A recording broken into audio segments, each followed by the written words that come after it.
नीता पाटील. सद्गुरूंची गाथा. ओम नमः शिवाय. परमपूज आईकृत सिद्धारूढ वैभव. ही भक्त प्रेमास्तव सगुण होऊन समयानुसार अनेक रूपे धारण करून भक्तांचे भवसंकट निवारण करते. हिनेच वराह रूपाने हिरण्याक्ष, नृसिंह रूपाने हिरण्यकश्यपू, राम रूपाने रावण, कुंभकर्णादिक आणि कृष्ण रूपाने कंस, शिशुपाल, वक्रदंत इत्यादी दुष्टांचा संहार करून भक्तजनास सुखी केले. ही हृदयनगरातील षडविकारादी दैत्यांना मारून अभिमानाला चेंगरून टाकते व मोह महिषासुराला पायाखाली दडपून भक्ताला स्वानंद साम्राज्याच्या गादीवर बसविते आणि त्यास अखंडानंद भोगविते. म्हणून ही गुरुकृपा अंबिका होय. ही चित्त शक्ती विघ्न संकटादी दूतांना पाठवून अज्ञ जीवांना आपल्याकडे ओढून घेते आणि बोधमात्रे करून ज्ञानसूर्यावरील अज्ञान अभ्र वितळून टाकते. हिचे चिंतन जो करील त्याचे जन्मजन्मांतरीचे संस्कार नाहीसे करून ही आदिमाता भक्ताला सदैव आपल्या कृपाछत्राखाली ठेवते. कृतयुगात शमदमादी साधनाने, त्रेतायुगात यज्ञयागाने, द्वापारयुगात अर्चनाने हिला प्रसन्न करण्याचा लोक प्रयत्न करीत असत. परंतु या कलियुगात मात्र केवळ भजनाने म्हणजे मनापासून केलेल्या प्रार्थनेने ही संतुष्ट होते. ही प्रेममयी आकाशाच्या वर किंवा पाताळाच्या खाली नसून सदोदित आपल्या अंतर्यामीच आहे. हिचे मनापासून म्हणजे अत्यंत प्रेमाने जो चिंतन करील त्याचे ती कायमचेच दुःख नाहीसे करते. ही भक्तांना महानंद देणारी म्हणून हिला महादेवी असेही म्हणतात. हिची कृपा संपादन करून जो महानंदाची प्राप्ती करून घेतो तोच महात्मा होय. अशा महात्म्याच्या दर्शनाने चिंतेने ग्रस्त झालेले मन चिंता सोडून अकृत्रिम आनंद भोगू लागते. एरवी पुष्कळ परिश्रम करून देखील जे क्षणभर सुद्धा स्थिर राहू शकत नाही ते मन त्यांच्या सहवासात प्रयत्नाशिवाय स्थिर होते. त्यांच्या बोधाने सर्व माईक कल्पना नाहीशा होऊन हृदय पवित्रतेचा लख प्रकाश पडतो आणि तेने करून सत्य कोणते व असत्य कोणते ते कळू लागते. त्यांच्या सांगण्याप्रमाणे जो मनुष्य प्रयत्न करू लागतो त्यांच्या जाणीवेचा दिवसेंदिवस अधिकाधिक विकास होत जातो आणि गुरुकृपेने जाणीवपूर्ण विकास पावल्यावर त्यास निज सुखाची प्राप्ती होते.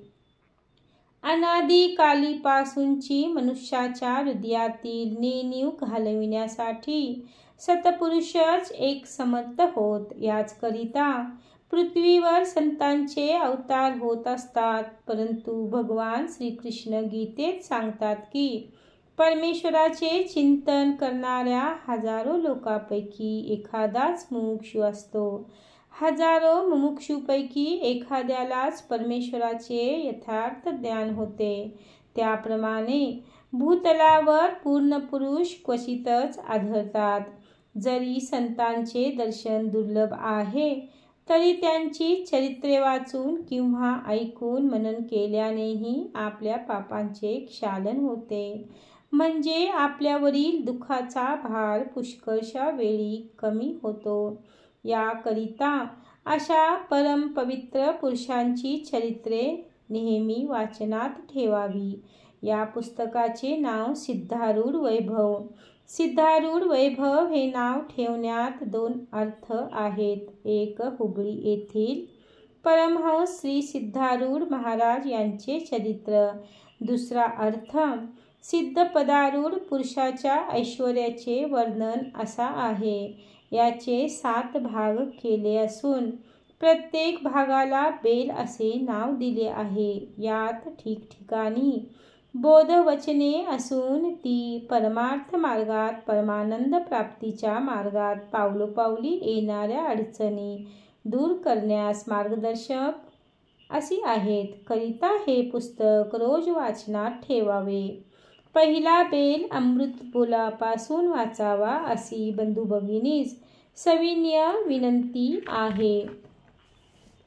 अवतार. ज्या ज्या वेळी मनुष्याच्या हृदयात राग, द्वेष, मत्सर, असूयादी विकार प्रलभ होऊन सुखशांती हरवते, विवेक, सुविचार यांचा लोप होऊन जीवन कंठणे असह्य होऊ लागते, त्या वेळी मनुष्याच्या ठिकाणी शुद्ध प्रेमाची ज्योत प्रज्वलित करून त्याला सुखरूप करण्यासाठी सर्वव्यापी, निर्गुण, निराकार असा परमेश्वर मानव देह धारण करतो. अवताराची आवश्यकता. बांधलेल्या मनुष्याला सोडविण्यास जसा दुसरा मोकळा मनुष्यच लागतो किंवा झोपलेल्या माणसाला उठविण्यास जसा जागा मनुष्यच लागतो, तद्वत मनुष्याची बहिर्मुख असलेली वृत्ती अंतर्मुख करून त्याला मनुष्यपणापासून सोडून देव बनवण्यासाठी कोठे स्त्री तर कोठे पुरुष होऊन परमेश्वरालाच मनुष्यरूपाने यावे लागते.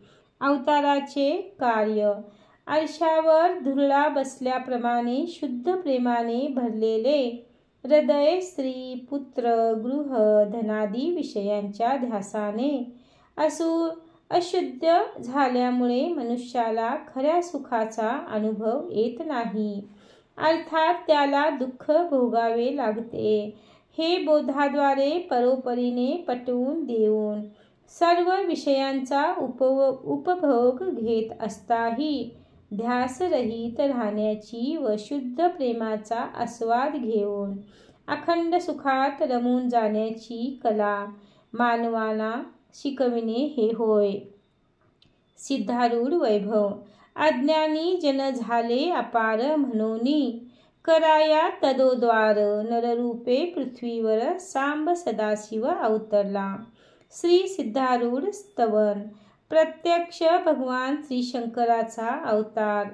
कैलास मंडपामध्ये शोभून दिसणारा, सर्व संशय निवारण करणारे भाषण करणारा, ब्रह्ममदरूपी हत्तीला अंकुशा समान बोध करणारा, साधकांना ब्रह्मानंदप्रद नेण्यासाठी नेहमी प्रयत्न करणारा, मितभाषणाने उपनिषदांचे सार सांगणारा, अनंत गुणांचा निधी, पंकज बांधव सूर्याप्रमाणे तेजस्वी, धैर्यामध्ये सुमेर पर्वताहून मोठा, गांभीर्यामध्ये समुद्रापेक्षाही अधिक, सहनशीलतेमध्ये अखिल धात्री पृथ्वीलाही जिंकणारा, स्वतःच्या शरीरसुखाबद्दल काळजी न घेणारा, शरणागतांना पक्षपातरहित समदृष्टीने पाहणारा, शक्तिमान पण शांत, प्रेमळमय, समयी कठोर, विरक्त पण लोकवत्सल, देवतांश पण नम्र वर्तनी,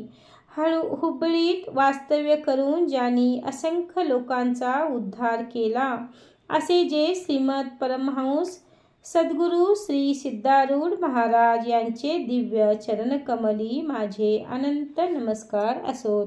श्री सद्गुरुनाथ.